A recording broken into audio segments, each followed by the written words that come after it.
నమస్తే,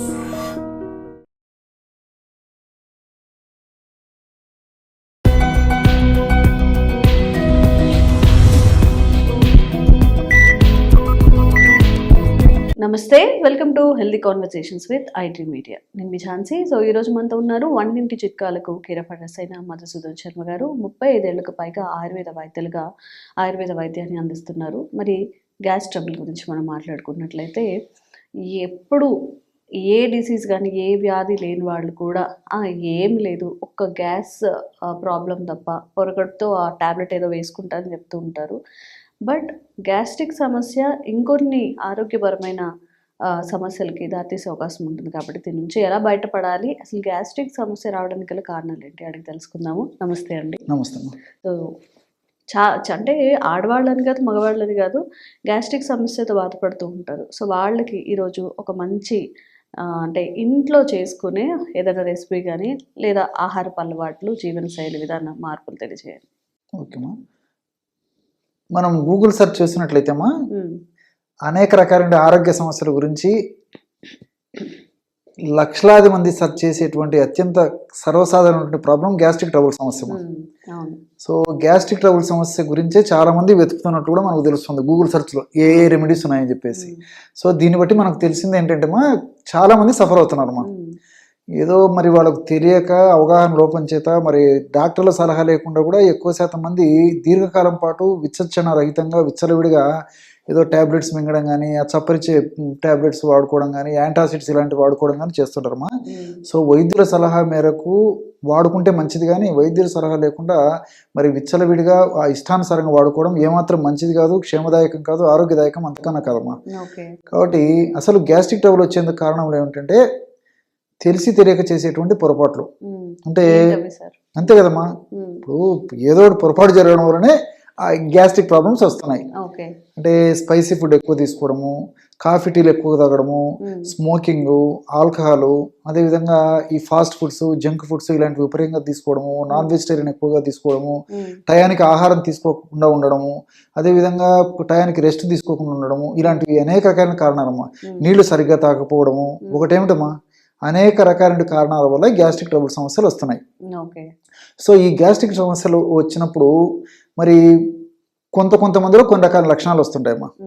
సో అలాంటి లక్షణాలన్నింటినీ తగ్గించేందుకు ఇప్పుడు మనం చెప్పుకోబెట్టే ఔషధం చాలా చక్కగా ఉపయోగపడుతుంది. ఈ యొక్క ఔషధాన్ని ఎలా తయారు చేసుకోవాలంటే కేవలం మూడు పదార్థాలు. ఈ మూడు పదార్థాలు మన ఇంట్లో ఉండేటువంటి పదార్థాలే, అందరికీ తెలిసినటువంటి పదార్థాలే, పెద్ద ఖరీదయ్యేటువంటి పదార్థాలు కూడా కావు. కాబట్టి వాటిపైన అవగాహన కలిగి ఉండి వాటిని మనం చక్కగా సద్వినియోగం చేసుకున్నట్లయితే గ్యాస్ట్రిక్ ట్రబుల్ సమస్య నుంచి చాలా సులభంగా, ఈజీగా బయటపడవచ్చు. ఓకే, ఏంటి సార్ ఆ టిప్స్? జీలకర్రమ్మ. జీలకర్రను కాస్త వేయించేసేసి పౌడర్ లాగా తయారు చేసుకుని 100 గ్రామ్స్ తీసుకోవాలి. అదేవిధంగా వామును దీన్ని అజవాయిన్ అనేటువంటి పేరుతో పిలుస్తుంటారు, ఓమం అనేటువంటి పేరుతో పిలుస్తుంటారమ్మా. సో దీన్ని కూడా శుభ్రం చేసేసి వేయించేసి పౌడర్ లాగా తయారు చేసుకుని ఒక 20 గ్రామ్స్ మాత్రమే తీసుకోవాలమ్మా. నెక్స్ట్ సాల్ట్, మన ఇంట్లో ఉండేటువంటి సాల్ట్ వాడుకున్నా సరిపోతుంది.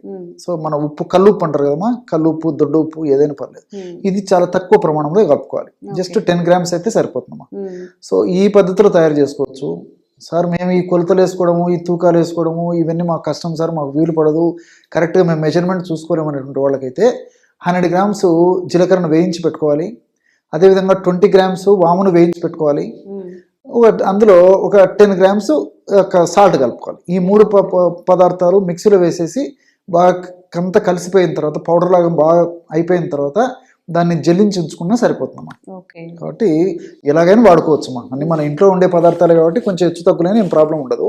సో ఈ పద్ధతిలో తయారు చేసుకున్నటువంటి ఈ గ్యాస్ట్రిక్ ట్రబుల్ పౌడరు చిన్న వయస్సు వాళ్ళ నుంచి పెద్దల వయస్సు వాళ్ళ వరకు కూడా అందరికీ అద్భుతంగా పనిచేసేటువంటి దివ్యమైనటువంటి పౌడర్ అమ్మా.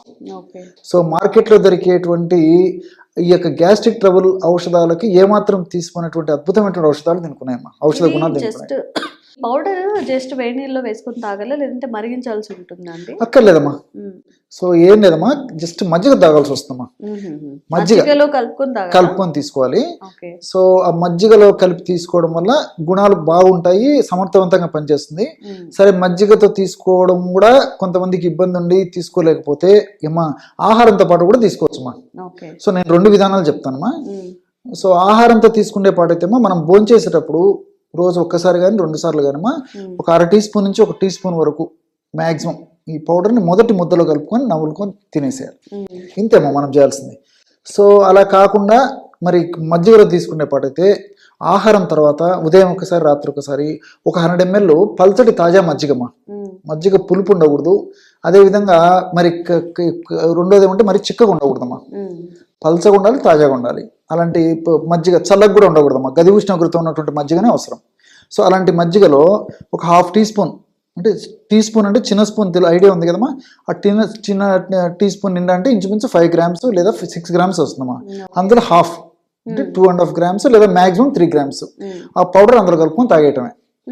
సో ఉదయం ఒకసారి రాత్రి ఒకసారి లేదా మధ్యాహ్నం ఒకసారి రాత్రి ఒకసారి. కేవలం ఈ ఔషధం ఈ పద్ధతిలో వాడుకోవడం వల్ల చాలా అద్భుతంగా సమర్థవంతంగా తీసుకున్నటువంటి మొదటి రోజే దాని యొక్క ప్రభావాన్ని చూపించేటువంటి అద్భుతమైనటువంటి శక్తివంతమైనటువంటి ఔషధ గుణాలు ఇందులో ఉన్నాయమ్మా. సో గ్యాస్ట్రిక్ ట్రబుల్ సమస్య అనేసరికి నేను ఇంతకుముందు చెప్పినట్లు ఒక్కొక్కరికి ఒక్కొక్క రకమైన లక్షణాలు, కొంతమందికి కొన్ని రకాల లక్షణాలు వస్తుంటాయమ్మా. అంటే కడుపులో నొప్పి ఉండడము, కడుపు వికారంగా ఉండడము, వాంతి వచ్చినట్టు ఉండడము, కొంతమందికి అయితే వాంతి అవుతే కానీ ఫ్రీ కాదమ్మా అలాగ ఉండడము. అదేవిధంగా నోట్లో నీళ్లు ఊరుతుండడము, కడుపు ఉబ్బరంగా ఉండడము, కడుపులో రాయి పెట్టినట్టు ఉండడము, మోషన్ సరిగా కాకపోవడము, కొంతమందికి మోషన్స్ 3-4 సార్లు అవుతుండడము, అయ్యేటువంటి మోషన్స్ కూడా కొంచెం స్మెల్తో కూడినటువంటి మోషన్స్ అవుతుండడము, ఫ్లాట్ అంటే అపానవాతం, దీన్నే మనం సర్వసాధారణంగా పిత్తులు అంటుంటారమ్మా, అలాంటి ఆ అపానవాతం పోతుండడము, ఇలాంటివన్నీ కూడా ఈ లక్షణాలన్నీ కూడా గ్యాస్ట్రిక్ ట్రబుల్లో సమస్యలు ఉంటాయన్నమాట. మోషన్ సరిగ్గా కాకపోవడము, ఈ యొక్క ప్రభావం చేత మరి గ్యాస్ట్రిక్ ట్రబుల్ సమస్య ఉన్నటువంటి వాళ్ళలో మరి నొప్పులు కూడా అంటే ఈ యొక్క నడుము నొప్పి కానీ, మోకాళ్ళ నొప్పులు కానీ, కీళ్ళ నొప్పులు కానీ, భుజం నొప్పి కానీ, అదేవిధంగా మెడ నొప్పి కానీ, తలనొప్పి కానీ, ఇలాంటి నొప్పులు కూడా కలుగుతుంటాయమ్మా. అలాంటి వాళ్ళకి గ్యాస్ట్రిక్ ట్రబుల్ సమస్య తగ్గితే కానీ ఆ నొప్పులు తగ్గవు. లేకపోతే వాళ్ళు ఎన్ని రకాలైనటువంటి ఆ పెయిన్ కిల్లర్స్ తో పాటు ఈ గ్యాస్ట్రిక్ ట్రబుల్ మందులు వాడినప్పటికీ తాత్కాలికంగా ఉపశమనం కలుగుతుంటుంది కానీ మళ్ళీ లోపల నిన్నున్నట్టు మళ్ళీ ప్రత్యక్షం అవుతుంటుంది. సో ఈ గ్యాస్ట్రిక్ ట్రబుల్ సమస్య తగ్గడం వల్ల నొప్పులు కూడా తగ్గిపోతాయి. గ్యాస్ట్రిక్ ట్రబుల్ సమస్య లేకుండా ఉంటే నొప్పులు కూడా ఎక్కువ శాతం మందులు రాకుండా ఉంటాయమ్మా. కాబట్టి మల్టిపుల్ గా ఈ యొక్క ఔషధం ఇలాంటి లక్షణాలకు అన్నిటి కూడా పనిచేస్తుంది. అట్లే మనం ఆధునికంగా మనం ఆలోచన చేసినప్పటికమ్మా జీలకర్రలో క్యూమినాల్డిహైడ్, క్యూమినాలు ఇలాంటి అనేక రకాలైన పదార్థాలు ఉన్నాయమ్మా, ఫ్లేవనాయిడ్స్ ఇలాంటి అనేక రకాలైన రసాయన పదార్థాలు కూడా మన జీర్ణ వ్యవస్థలో యాసిడ్స్ని అదేవిధంగా కొన్ని రకాల ఎంజైమ్స్ని సక్రమంగా ఆ వయస్సుకు తగినట్లు, వాళ్ళు శారీరక శ్రమకు తగినట్లు, వాళ్ళు తీసుకునే ఆహారానికి తగినట్లు ఏ పద్ధతిలో అవి విడుదల కావాలనో ఆ పద్ధతిలో విడుదలవుతూ చక్కటిగా ఆహారాన్ని జీర్ణం చేస్తూ చక్కగా ఆకలి అయ్యేందుకు కూడా ఈ యొక్క పదార్థాలు ఉపయోగపడతాయి.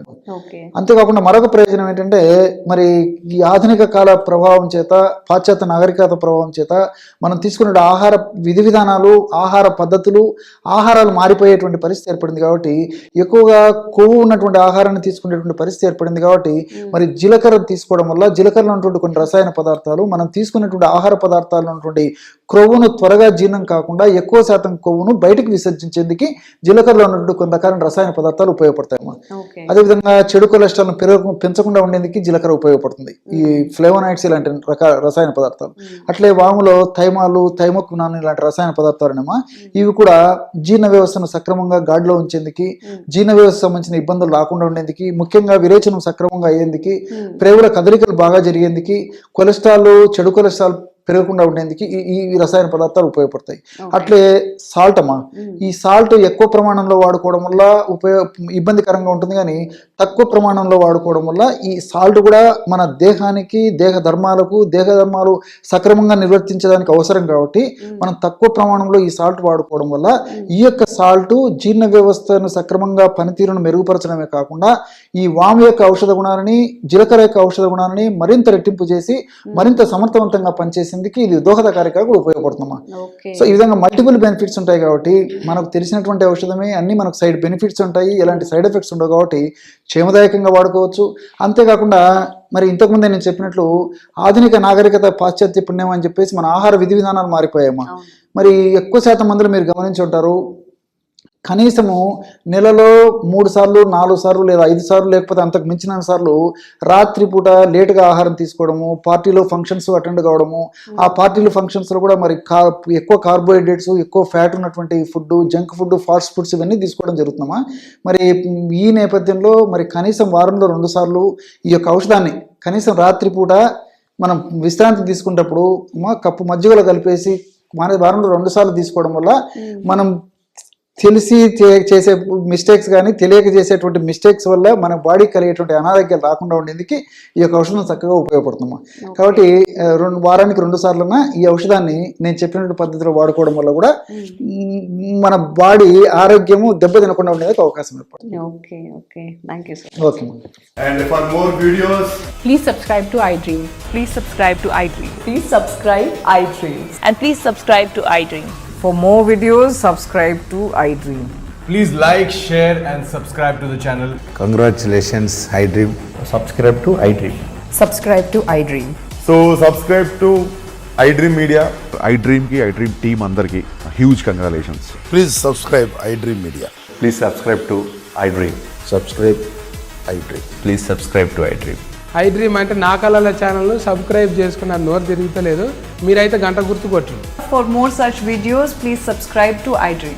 Subscribe to iDream. Please subscribe to iDream. Please subscribe iDream Media. Please do subscribe to iDream. Please subscribe to iDream Media. For best entertainment and information, please subscribe iDream. And don't forget to subscribe to iDream.